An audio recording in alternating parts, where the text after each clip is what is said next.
Welcome, ladies and gentlemen, to our next panel discussion. Now, remember, for those of you who have any questions at all, feel free to post your questions on the Q&A comment box for our moderator to read out and to pass on the questions to our speakers for today. Now, moderating this next panel discussion is none other than Mr. Gopi Ganesalingam, Vice President of Global Growth Acceleration of MDEC, who will then be introducing our esteemed speakers, discussing on the topic of Malaysia Digital Hub, land and expand in ASEAN. Over to you, Gopi. Thank you, Julie, and thank you very much. And very good afternoon, everyone. Thank you all for tuning in to MTM 2020. I am Gopi Ganesalingam, VP Global Growth Acceleration at Malaysia Digital Economy Corporation, or affectionately known as MDEC. Topic for today, Malaysia Digital Hub, land and expand in Malaysia. So to all entrepreneurs who haven't landed in Malaysia yet, and for those who haven't brought your startups to Malaysia yet, please listen to this panel very carefully. Some great opportunities coming your way. The Malaysia Digital Hub was created by MDEC as we were inspired by Silicon Valley. We know that we can never ever recreate another Silicon Valley, not even in the US, but we can recreate the thinking and bring in the elements that we think is making the difference.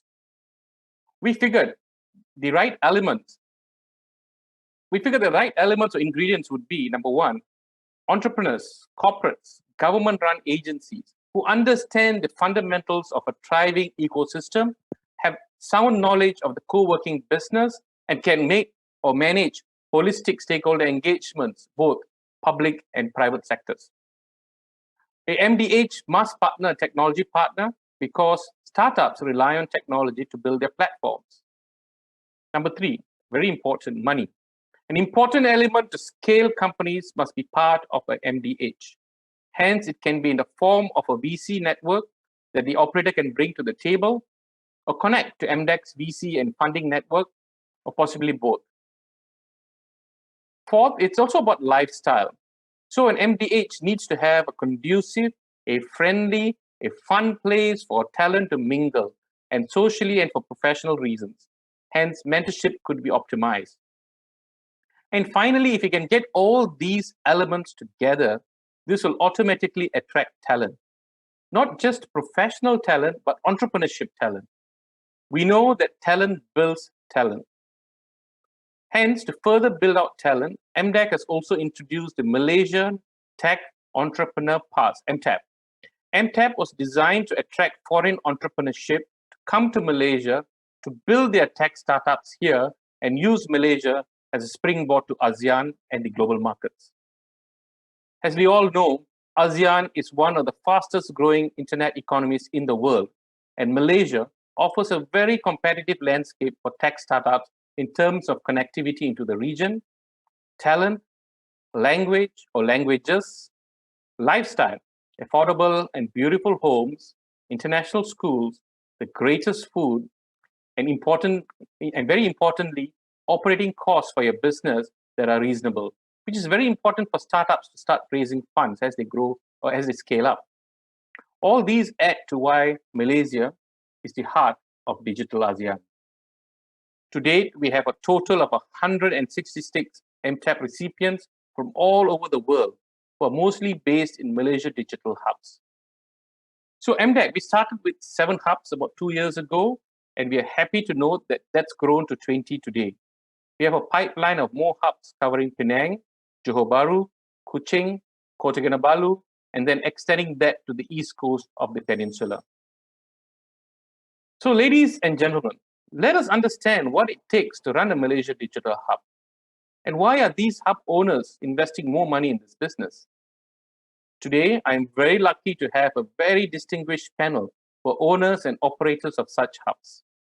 All of them are very well known to our industry in ASEAN and needs no major introduction. Erman from Common Ground, operating 11 Malaysia Digital Hubs. Steph from WORQ, operating 3 Malaysia Digital Hubs. And 3, Kaiping from Selangor Digital Creative Center, operating 1 Malaysia Digital Hub, but looking at scaling this up. Panelists, please introduce yourselves and your company, maybe a quick elevator pitch. And it's ladies first, so go for it, Steph. Hey, hi everybody. Thanks for being on this call with us, probably from all over ASEAN, maybe even from all over the world. I think what Gopi said that is really quite true. I'm actually somebody who came back from the US after working there for 11 years. And then I worked for a little bit, but then decided to start my own startup, which is this co-working space. And it's got on the ground really well with a lot of support from MDEC, Magic, Cradle, and everyone else. So it's testimony that you really can build a good company in Malaysia. And WORQ, it's done really well. We have grown 7 times since the last fundraise 2 years ago. We just did our previous fundraise. We just announced it a couple of months ago. That was our 3rd time fundraising. It was post-COVID. Actually, there's triple whammy to that. It was post-COVID change of Malaysian government as well as the oil price crashed. And yet we still can raise funding because there's great talent here that we can hire and build a company. We've got a lot of support from investors, and then we have a lot of support from the government and the customers. And we're trying to build a really good community all over Malaysia. And I think Malaysia is a great place to do it because people are very entrepreneurial centric. They have this spirit to build new businesses and more businesses. And the people are very warm and supportive.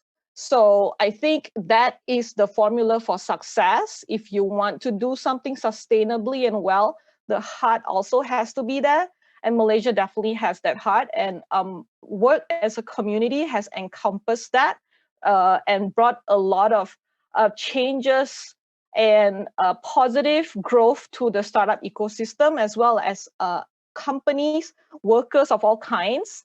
And they've been able to, mencari rezeki or put bread on their table for their families because of our community. So I would really suggest people to consider Malaysia to build their company. Thanks, Steph. Very nicely said. Erman, how about you? Hi guys, my name is Erman Akinci. I'm one of the co-founders of Common Ground. Common Ground is one of Southeast Asia's largest co-working businesses. We operate about 23 venues across 3 markets, Malaysia, Philippines, and Thailand. We started off in Malaysia. That's been our home base, and I think that's a great example and a testament to how powerful it can be launching a business from here. Not only is the economy here strong and large enough to sustain its own business, but then because of the operating costs, because of its connectivity to the other parts of the region, it's been a great springboard for us to enter into different markets across Southeast Asia. So looking forward to discussing that more and some of the experiences we've had. Definitely, we look forward to as well. Taiping, you want to go? Hi. Thanks to Gopi and MDEC for inviting me. I'm the CEO of SITEC, Selangor Commerce Council. We are a state government agency established since 2015 to uplift the digital economy ecosystem in Selangor. So we have been building trying to build a complete ecosystem, digital economy ecosystem in Selangor. So we want to position our state, Selangor, as the regional business hub and trading hub of Southeast Asia. So since 2015, we have successfully on board. Our focus is in 3 sectors: e-commerce, the startup, as well as the SME digitalization. So we have successfully onboarded 650 e-commerce merchants, trained more than 9,000 individual SMEs who wanted to sell online through our various programs. We have also nurtured 90 startups through 3 cohorts of our Selangor Accelerator program and organized 3 pitch at Selangor sessions, as well as pitching and also industrial visit to Silicon Valley recently in last February. We also reached up to around 600 SME from various municipals in Selangor through our popular Jelajah Usahawan digital program. And currently, we are also launching the Selangor e-Bazaar campaign, which involves also around 10,000 e-commerce merchants. So our focus is on 3 sectors: e-commerce, startups, as well as the SME digitalization. Thank you very much. Excellent. So, MDEC, why are we investing in these digital hubs? Because we want to make Malaysia the heart of digital ASEAN. And Startup Genome, in the recent survey, found that, or in the recent research and study, found that KL has emerged as number 11 emerging startup ecosystem in the emerging markets. Over 100 were researched, and KL came out number 11. That is fantastic. So I want to put the question back to the digital hubs. A lot of it is about attracting foreign startups to come to Malaysia.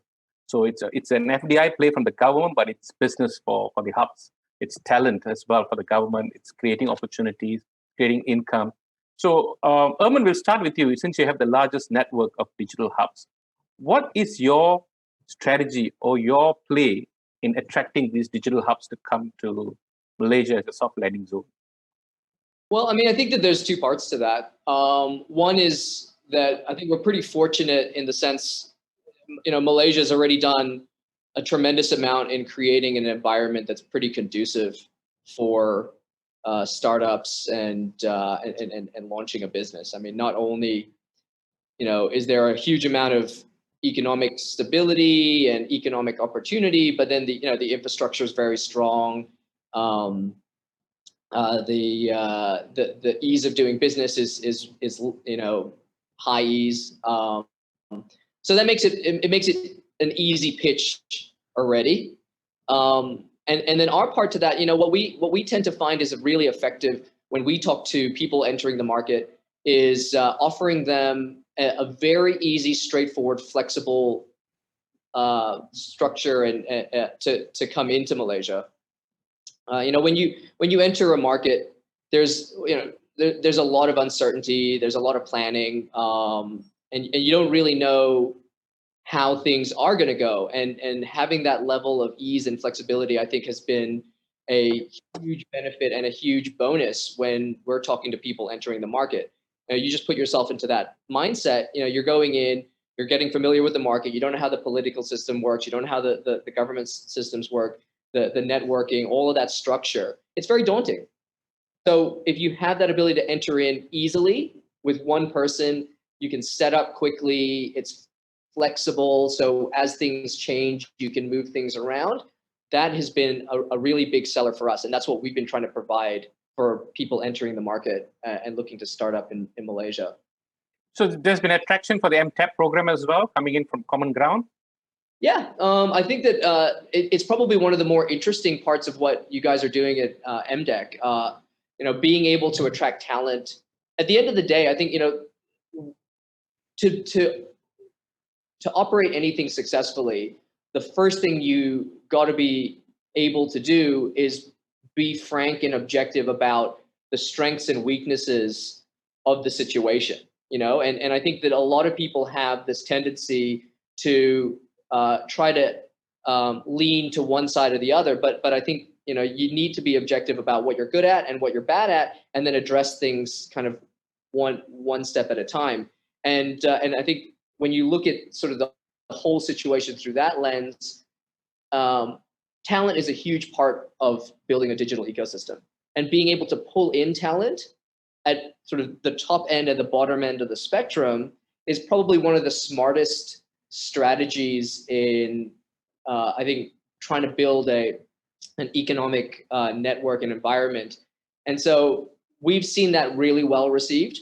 People who are looking at Southeast Asia weigh up all of these options, right? What's the opportunity there? What's the ease of doing business there? What's the ease of me being able to set up and get a work permit and, bring my family and put my kids into school. And because of this MTAP program, I think that makes the Malaysia proposition very compelling. Good to know. Thank you. Kaiping, what's your take on this? How do you attract? I know you concentrate a lot on the local startups, but are you looking at a strategy to bring in the foreign startups?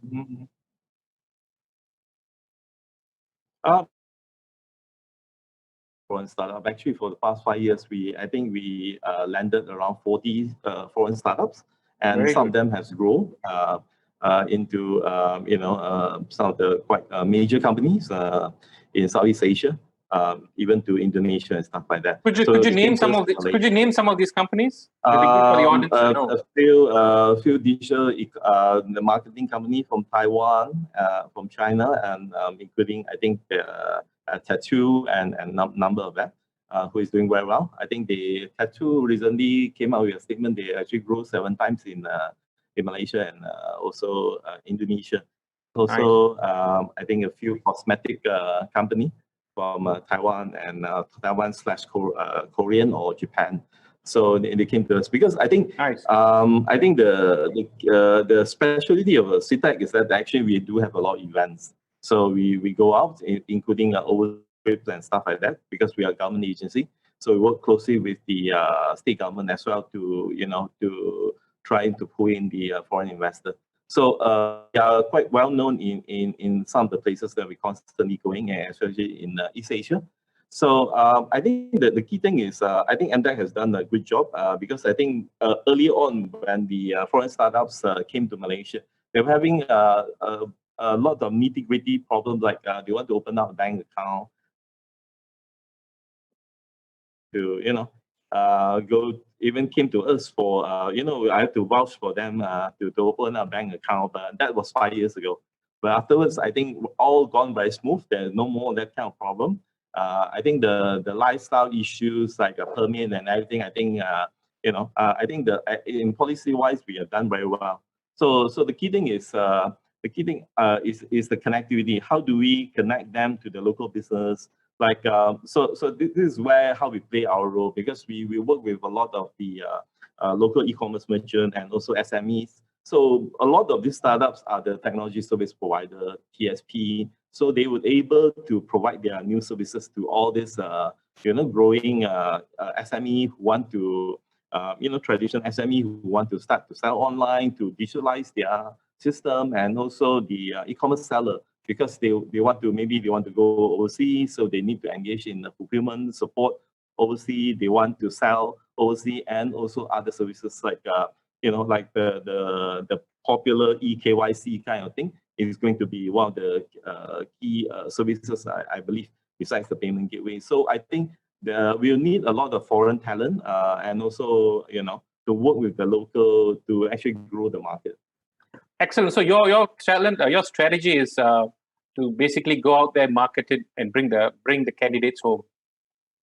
So good. I've got a I will speak about it soon. But let's hear Stefan. What's WORQ strategy bringing foreign startups into Malaysia? Yeah, we've got quite a few foreign startups. Some of the ones that I can remember are like a company called MDEC, a crowdfunding company from Hong Kong, and obviously the company thinks that the landscape in Malaysia is a good place for them to do crowdfunding, and that's why they came in. Otherwise, they wouldn't do it, right? There's a 91 app. They help startups from Taiwan scale out, and Alting, which is a blockchain company from Taiwan as well, where they try to tag all the food with blockchain so that they can trace where it comes from. There's a company called Jack from Hong Kong. They are like a coupon and digital consumer marketing company, and they got bought out. There's a lot of these companies that we see. Jewel Payment from Singapore, Homage from Singapore, which is assisted elderly care and all that. And they come here and then they grow big, and they start to hire more people. It's great for the economy. It starts to basically encourage more people to go into the digital jobs training sector and take up more, like, say, programming classes and all that. And then that gives us more talent. And then it feeds back to the ecosystem again, that if you, say, work in a startup and then it becomes successful, you will have the intention to build your own startup after you've learned things from some of the companies that you've worked at, and then you build more startups in Malaysia and so forth. So it's actually very giving for the economy and for Malaysia as a whole. So to attract this, the digital hub status is very important, because it gives a foreign talent visa and a lot of other perks and benefits. And then at the same time, the community and the ecosystem is very important, because when they first start off, they really need to know, even in a single day, they would have like, 20, 30 problems to solve, and they need to solve it fast. And then they need to not have to learn everything from the start. They just need to say, oh, someone from the same co-working space has solved this problem, and is there to help them out and say, we've been through this, do that. And then straight away they can get their answer and then move on to the next problem and the next problem. That's how they grow. So, to provide them with that community that we work very hard to give them, is something that they appreciate, and they say, well, thank God, right? Like now I can solve all these things and then move on to the next stage, and the next stage. They grow very big. I've known startups from 1 man to 3 men, and then like become 50, and then they grow out of a space and things like that. Brilliant. Yeah, but you touched on something that I want to get deeper. You said you spoke about community building. So you've already mentioned how you build your community, but I want to go deeper. What is it that's making WORQ very different from the rest in the marketplace, you think, in terms of how you build your community? What are your strategies in building out this community? As you said, community building is such an important element in startups, right? So what is that unique strategy that you have? Very unique. And I'm going to ask all the panelists as well. Yeah, I mean, like it's everything. Like if that's the vision, which our vision statement is to make people prosper by working together, then almost every single touch point of the company has to be built based on that. Who you hire, how you train. It starts from your internal team, that they have this culture. So a lot of culture building, and then all the events that you hold, and the like your strategy, how you make decisions with respect to your community. Even now in COVID, how do you help them, and that kind of stuff, right? And so we do it at every single touch point. We live and breathe it. But really, if you're a customer and you come to us, what you get is, like hyper-localized communities where in TTDI, let's say, it's very different. There are a lot of tech companies there. They need the MTAP visas. They need the digital hub very much. So we work very hard to get that for them. Whereas, say, the Subang outlet has a lot more traditional companies trying to digitize, and they would appreciate more training on how to digitize. And that's what we bring to them. And then other than that is to make sure you break the ice between them, and then make sure that everybody sort of knows each other.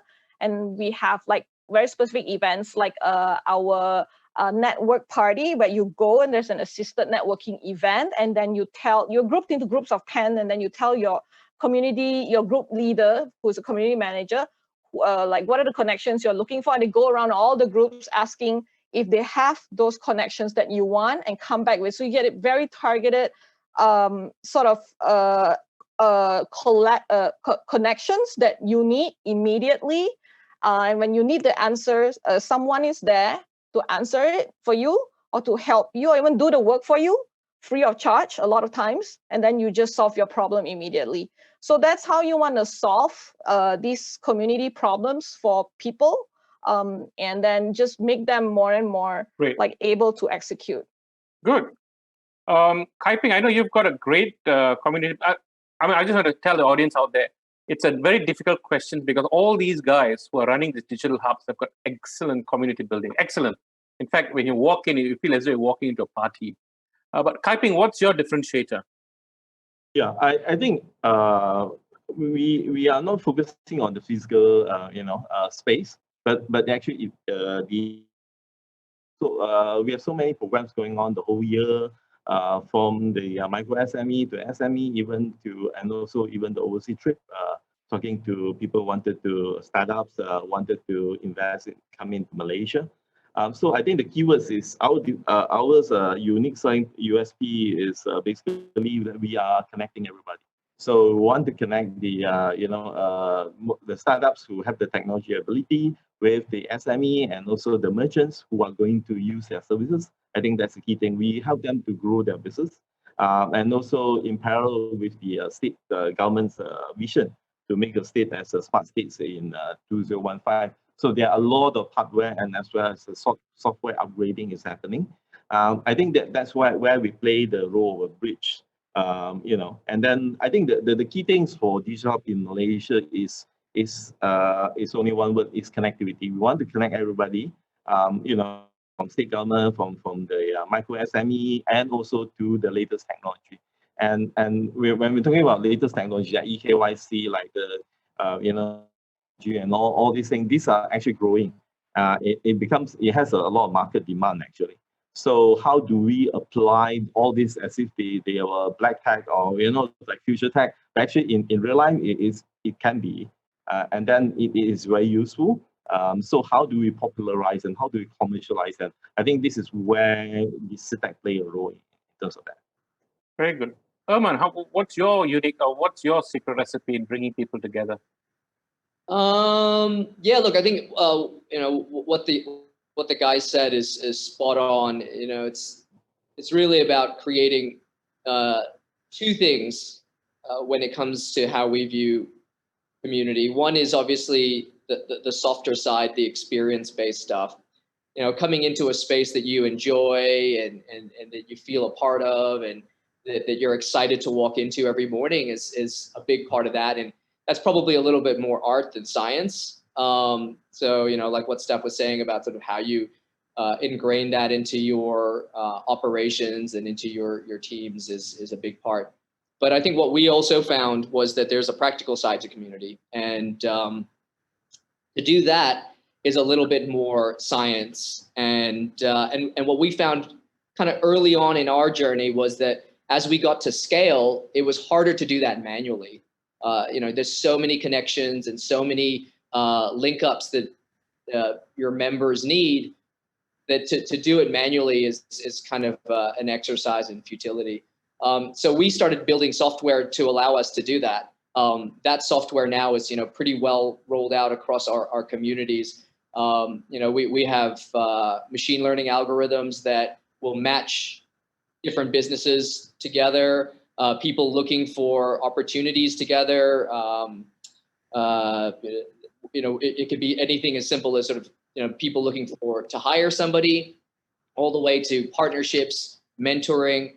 And so that all operates through our app. Members get full access to that. And then as they build their profile and contribute to the community, the system learns the things that they need and then helps them match in a very proactive way. And that's been very successful for us in helping people extract value from our community. And I think we have examples of that along the way of people sort of raising money and even I think a few exits community. So what I'm hearing is community building is a stickiness of why companies remain in the digital hub, even if they become big. And I want the audience to know this, that there are lots of companies in these digital hubs that they've become big. Some have grown and graduated out of the digital hub, but there are a lot who are now coming in, even if they're big, because there's a shift in terms of how we operate an office. Erman, I'm coming back to you. Do you see a lot of inflow of companies coming back into Common Ground, even though they're big? They're coming in to tap the elements of a digital hub, setting up bigger offices? Yeah, massively. Look, I think that the thing that we found is that as companies scale, the physical value proposition kind of gets less and less. If you're a 100 strong company, you can build your own space. You're not going to get all of the economies of scale that we would get, but you're doing pretty okay. But the thing that keeps pulling people back at that larger scale has been the experience side of it. And that's something that companies just can't do on their own. It's something that companies mostly don't want to do on their own. That experience is what we've been able to bring to the table. We've got enterprise customers, for example, like UEM Magenta, and we did an entire office for them. And all of their staff in an entire building are onboarded to our platform. And these are the things that they're willing to pay for. The space itself, they can do the space on their own, but they can't get all of those networking benefits, community benefits. We have a really extensive portfolio of partners. Now, what we've done is we've gone hyper localized on the partnership side. If you come to a common ground and get onto our platform, you'll have access to, I mean, in Malaysia alone, I think it's at like maybe 600 to 700 different partners. That's everything from your local cafe and restaurant all the way to like the country's top legal firms. And through that platform, you can touch base with them. You can get special deals, special treatment. Your staff are getting, better deals on experiences, on travel. All of those things are combined to create a pretty cool experience, we feel. And that's what keeps the bigger guys coming. Because they're like, I'm not gonna, even a large company is not gonna go through the effort of signing up 600-700 different partnerships just for their staff, but we can provide that for them. So has the pandemic, the work from home sort of a thing, given you tailwind in this business? Erman. Yeah, look, it has and it hasn't. I think it definitely, obviously with any kind of pandemic, there's a lot of apprehension in the market, right? So that kind of slows things down in general. Not to the point where we were, I think, overly negatively affected, but we definitely felt it. What we've started to see as people came out of some of the more hardcore lockdowns is that there's been a push, even while people are working from home, to sign up for individual hot desks or fixed desks. And what we're seeing there, when you query why they're doing that, a lot of them, I think, at first were quite excited about the work from home experience, but very quickly realized that most work from home experiences are actually not very conducive to being productive and getting a good experience. I mean, I can say from my own experience working from home, there was a point along that journey where I was just pulling my hair out, and I was like, I need to get out of here. Yeah, we all go through that.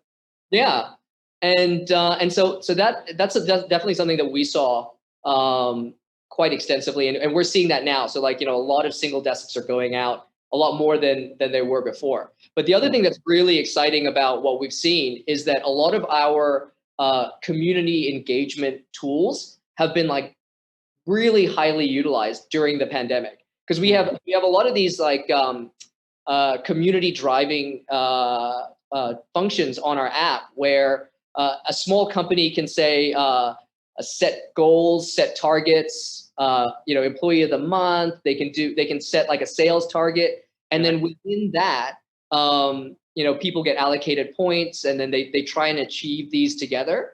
Those have been really, I think, well received for a lot of companies that have had to kind of work from home but still drive engagement. You have people working from all different parts of the city, but then still want to feel as a part of like one community, and that's been for us. Really good. I want to move to Steph. Steph, you're smiling all the way, so you've got a lot to share. Tell us your views on this. There's a lot of different points. Which specific is the post? So the points about the stickiness, the points about what has COVID done for the business, how we've been able to pivot, how we've been able to be resilient. Have you grown your business? Erman spoke about an app and community building. Those kind of things. What's your view on it? Yeah, I mean, I think COVID is a lot of the trends for companies moving from their own long-term leases to a flexible lease has been happening already before COVID. It's been happening in the Western world for quite a while, but it hasn't been like adopted by everyone yet. But what happens with COVID is that it's accelerated this trend by a lot. So companies that did not need to cut costs, did not need as much flexibility, did not let people work from home, and do not need to reduce their risk, has been now thinking maybe I should do those things. And then they start to think how, and then they start to think, you know what, like flexible spaces is the way to go, because what I can do is my staff is all working from home, but they can't always work from home, and they need to meet once in a while. So people are not necessarily just working from home, but they're working in a distributed work style. And then that Interesting. happens. Distributed work style. Very Distributed work style, yeah. So from home, then you go shopping, then you meet up with your colleague in a meeting space, in a co-working space, because you need to be discussing something in person, and then go to HQ, and then come back again, and then tomorrow the full day at home. Next day can't work at home, I'm going to go to a co-working space. So very distributed, and it is actually towards the way people's lifestyle is. Yep. Where you integrate work into your lifestyle versus the other way around, where you change your lifestyle to fit your work. And that's what people want. But now that COVID's happened, then a lot of the companies are thinking, we have moved to this way. Our workers are demanding more of that from us, and that it's working out for us. So how can we now give up our pretty expensive long-term leases and maybe retain like part of it, and then the rest of the people really can work in a distributed work style, and then utilize co-working spaces more. So that's why you see, like the heightened, like Erman said, increase in hot desk, because now they're just dropping in and so forth. And then a lot of the companies also say, I don't want to sign 3-year, 6-year leases or 5-year leases.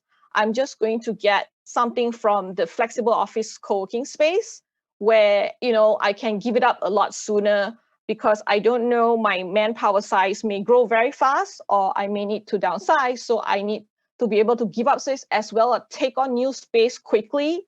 And so we're helping them reduce the risk, and they're really liking that. Not to mention the amount of money they can save by not spending on the renovation and all the other things that they can use to pump back into their team, right? So it looks like what all three of you are doing is taking the risk away and getting the companies to focus on their business and leave the rest of logistics to the hub operators. That's right. Yeah. What I'm getting. Yeah. Okay, Yeah. good. Great. Steph, thank you. Kai Ping, what's your take? You may have a different take because you're part of this Selangor government, and what's your take in this? I think the major effect on COVID on us, SITEC, is basically we can't join a lot of the foreign exhibition conferences we used to go to. So we have to shift to online exhibition. In fact, currently, I think we have 11 startups are joining the Meet Taipei, for the largest exhibition in Taiwan. Meet Taipei, so they'll be doing cloud exhibition, online exhibition as well. So supposedly this we should be in bringing our startups to, for the last 2 years we were in Hangzhou, we were in Jakarta. This year we're supposed to go to Hanoi and also Bangkok. So we have to postpone it a bit. But a lot of our event has turned on going online, and even the online exhibition has become a norm. So I think that's quite useful, and the response is quite good actually. So our webinar session, I think we used to get 3,000 to 5,000 is quite normal. A lot of people are joining us. And of course, the good thing is actually a lot of the SMEs are actually shifting online. So they wanted to do digitalization. So we were able to connect our startups who provide the technologies to them. A lot of services, including F&B and stuff like that, even business intelligence. And also even those industry mostly affected by the COVID is the tourism and also airline industry actually approaches through our sister agency, Invest Selangor, so that we would be able to conduct some training for them. So for those who are going to be retrenched, so that they can join the digital economy sphere. Sure. Thank you very much. Interesting, because you have a strategy that MDEC has got in place, which is to take companies out to different markets and to help them connect. But I want to, one of the things that have come back to me very evidently from all three of you is that I would like to work, or rather my team and I would like to work with all the digital hubs to see how we could work with you to do inbound market access. That means to go out there and bring companies into your hub. So we'll work that out separately, but that is an eye-opener for MDEC for us. I have one, I think we're running out of time. I've got to have Q&A, but I've got one question each for you. I'm going to start with Erman. Many startups born and nurtured in common ground have raised funds and gained prominence in the tech industry, locally and globally. Example, GoGate, which is a local company, and Perks, which is a foreign company. What's Common Ground's secret sauce and other strategies to help them scale? Yeah. So look, I think that the secret sauce is that there isn't really any secret sauce. So we've always worked hard to kind of add value to the guys that are in our space, and we do that through a number of ways. That networking ability that we provide, I think, has been really crucial in kind of creating that for the members. Just from the examples that you gave just there, all of them, were able to, I think, have the catalyst to those transactions be from that platform, where they're linking up with particular people, being suggested opportunities through that particular platform, and then that helps drive, the greater value creation. That's the piece that we feel we bring to the table. We're not in there trying to tell somebody how to run their business better, make decisions for them. We feel that all the members that come to us are already smart people. They know what they're doing, but where they need help is accessing and tapping the network, and we try to do that as much as possible, and we try to do that as automated as possible to bring as most value. And I think that's the examples that you give are testament to that.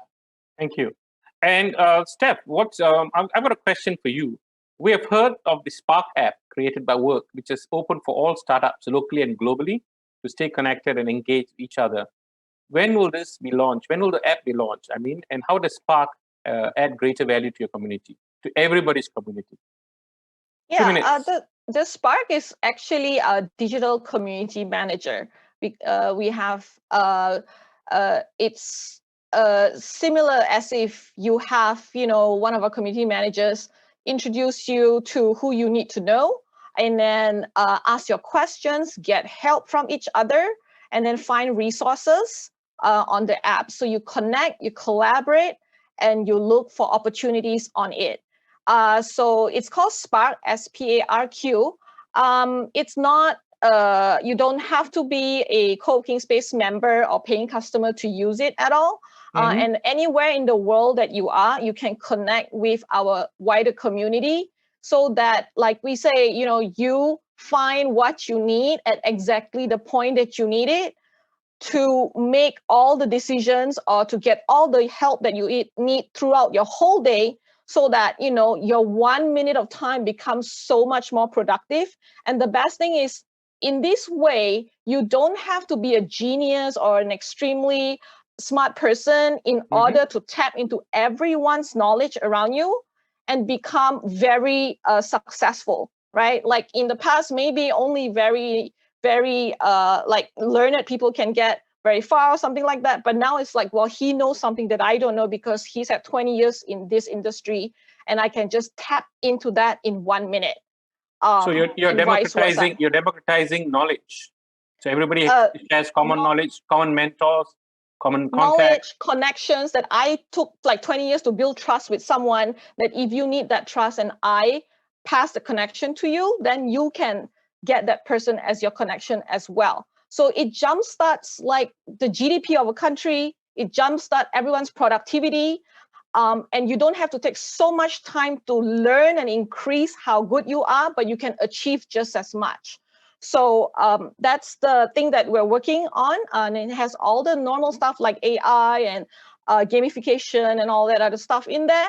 But the most important thing, that it has to be useful for, if Kaiping wants to use it, you want to use it, everybody else, like just say, I need to achieve this. This is my KPI. I'm going to go inside there and find somebody who can help me do it and get it done fast. And most importantly, it's free of charge.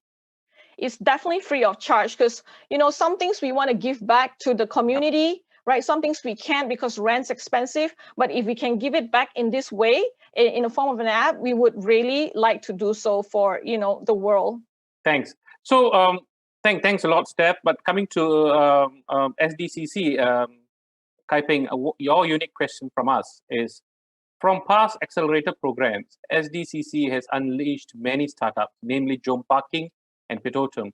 What is your way forward for 2021 to churn out more high potential companies? 2 minutes before we go into Q&A. Yeah.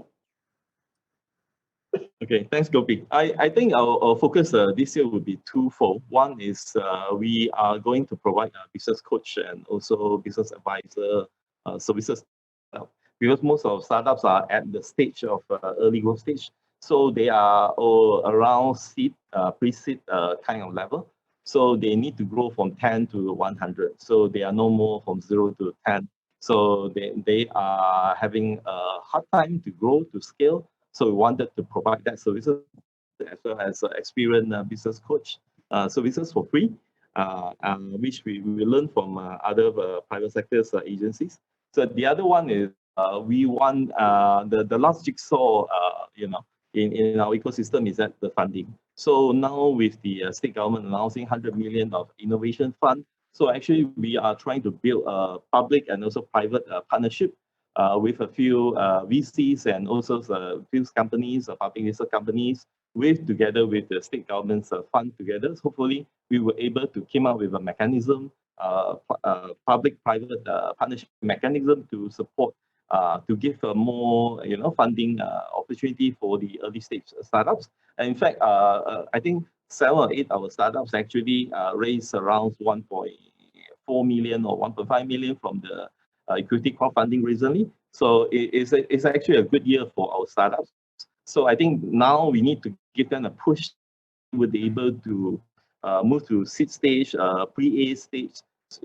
I think that where it is growing. And of course, when they are growing, when they are scaling, they need a lot of advice and need a lot of experience sharing from peer group as well as experienced business coach. I think this is we're looking into that kind of vacuum currently. Excellent. So we don't have much time. We have 7 minutes. So I'm going to jump into the Q&A straight away. Glaring at me is questions for SITEC. I'll read the question, and question is for you, Kai Ping. SITEC manages the 100. Is SITEC managing the 100 million fund announced by MD of Selangor? If so, what is the criteria and how will the grants work? How the funds will work? How can we be part of this? So money talks now. Yeah, I think. Yeah, I think the 100 million innovation fund actually is managed by a few agencies. So it's not SITEC alone. So I think we are currently still coming up with a mechanism, because I think we don't want to rely on government itself.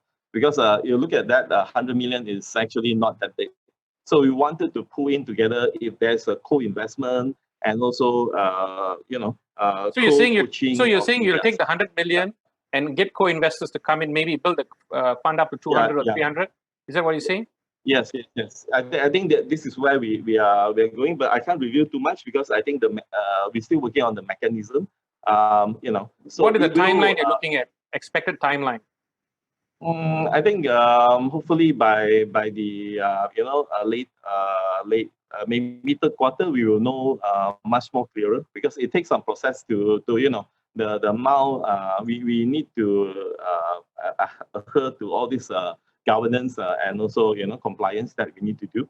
So what I can say is that I think what we are trying to do is that not only with this 100 million, we want to actually a lot of private sectors have been talking to us, even from the public listed company, certain personnel, they were very interested. Okay, they may have a few million in their hand, but now with the with the fund, they give them much more confidence, and I think it will be a co-creation, co-investment kind of mechanism. So we will be working on it. But we are not, I think the focus point is not giving up the money, but it's actually to grow. So because the money is to grow your business so that you can sustain. Yeah. And then when, I think this is where we are looking at. Excellent, great.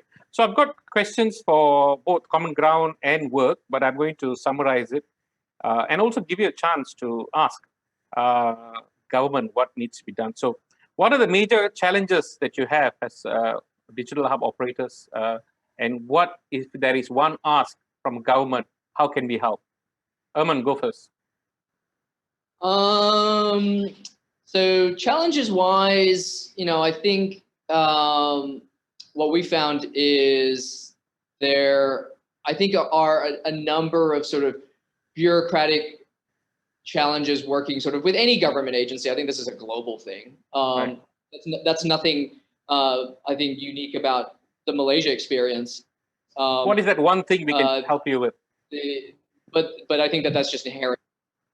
I think that and this is what we've actually heard from a lot of our members as well, is if there was a bit more of a format of mechanism to help navigate all the different aspects of that. And this is not even specific for MDEC. I'm talking about other government agencies and other government departments. We've definitely, I think, on at least for me, on an anecdotal basis, have talked to members that have said, look, I just don't know where to start here. I don't know who to speak to here. And if there was a format in which we could guide them to say, hey, look, we work closely with MDEC as a digital hub. You have access to this resource where they're just going to at least put you in the right direction, link you up, and then give you some guidance on how to navigate what is, with any country, I think a very intricate bureaucratic structure.